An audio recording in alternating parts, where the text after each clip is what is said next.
Kiai Haji Ahmad Bahaudin Nur Salim atau yang akrab disapa Gus Baha kini tengah ramai di kalangan Muslim di Indonesia.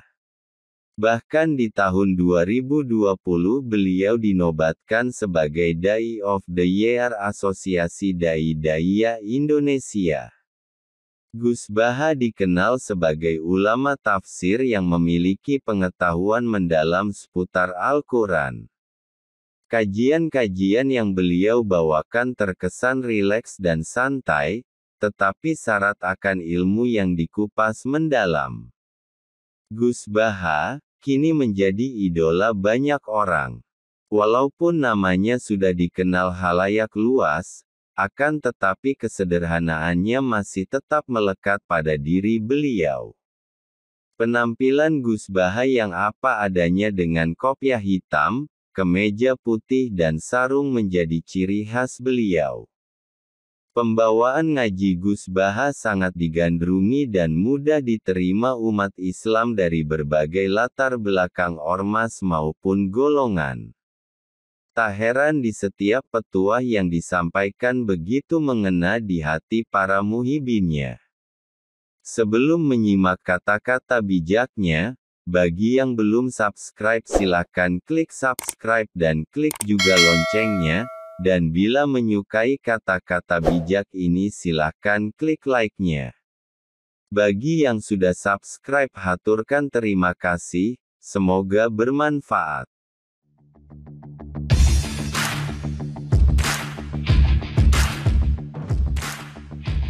Saat kamu merasa tidak ada orang yang berada di pihakmu, tenanglah karena Allah selalu bersamamu. Allah tidak pernah ingkar pada hambanya, meski sekecil biji zarah pun janji Allah selalu ditepati. Allah akan mengganti semua luka yang pernah engkau rasakan dengan kebahagiaan yang tak pernah terduga. Jangan pernah putus asa saat merasa dalam kesulitan, sebab Allah menyertakan kemudahan setelah kesulitan. Kebodohan itu merusak, tetapi merasa dirinya paling pintar lebih merusak.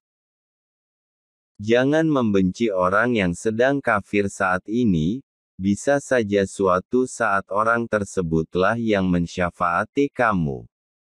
Tirulah Kanjeng Nabi Muhammad Shallallahu Alaihi Wasallam yang berdoa kepada Allah Subhanahu wa Ta'ala untuk Sayyidina Umar bin Khattab yang saat itu sedang kafir.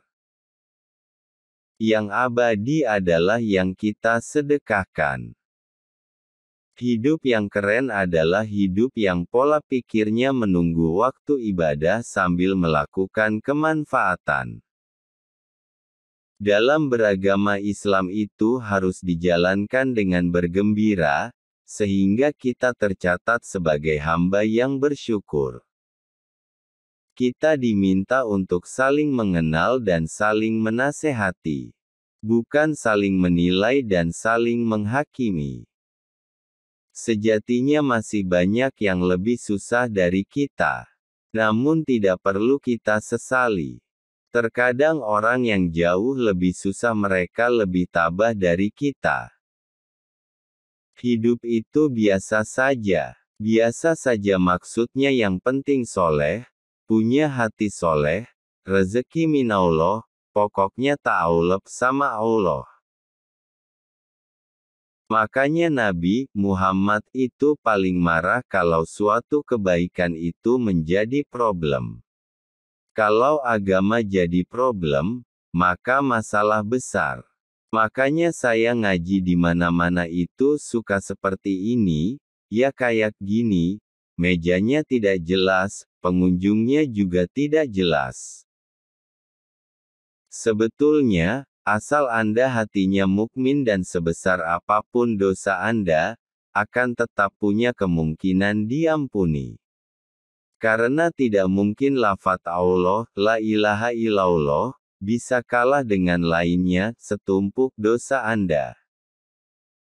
Untuk menjadi yang terbaik, kamu harus mempunyai mimpi yang besar serta semangat untuk mewujudkannya. Jika kita digunjingkan orang lain harus diingat bahwa mereka juga manusia biasa. Bukan yang mengatur hidup dan hati manusia. Namun, apabila Allah yang membicarakan kita, maka itu adalah masalah. Saya belajar banyak bukan untuk menjadi orang alim, tapi untuk memahami luasnya rahmat Allah, sehingga saya bisa hormat ke semua umat Nabi Muhammad SAW. Akal sehat pasti dipaksa untuk menerima kebenaran.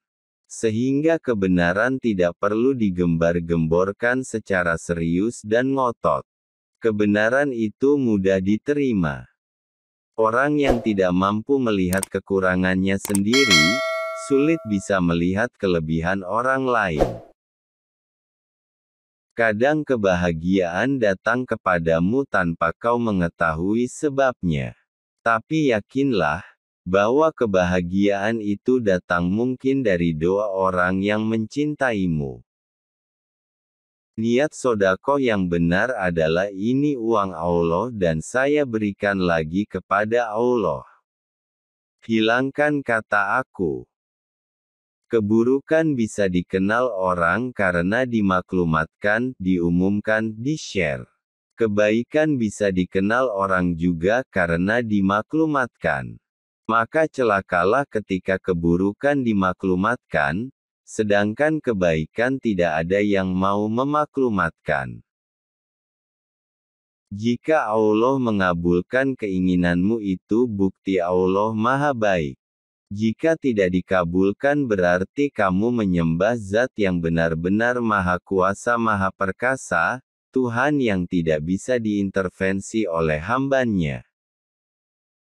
Jika Allah mengabulkan doaku, maka aku berbahagia. Tapi jika Allah tidak mengabulkan doaku, aku lebih berbahagia, karena yang pertama adalah pilihanku, sedangkan yang kedua adalah pilihannya. Agama kamu urusi atau tidak kamu urusi tetap jalan, agama itu yang menjaga Allah Subhanahu wa Ta'ala. Kalau memang kamu mengurusi agama ya niatkan hikmah pada agama, tidak perlu kepedean bisa menjaga agama. Kalau berdoa bayangkan kamu sedang berada di hadapan Allah, jangan bayangkan apa yang kamu minta. Ini seakan seperti penegasan, bahwa doa dan penghormatan di atas segalanya daripada nafsu belaka.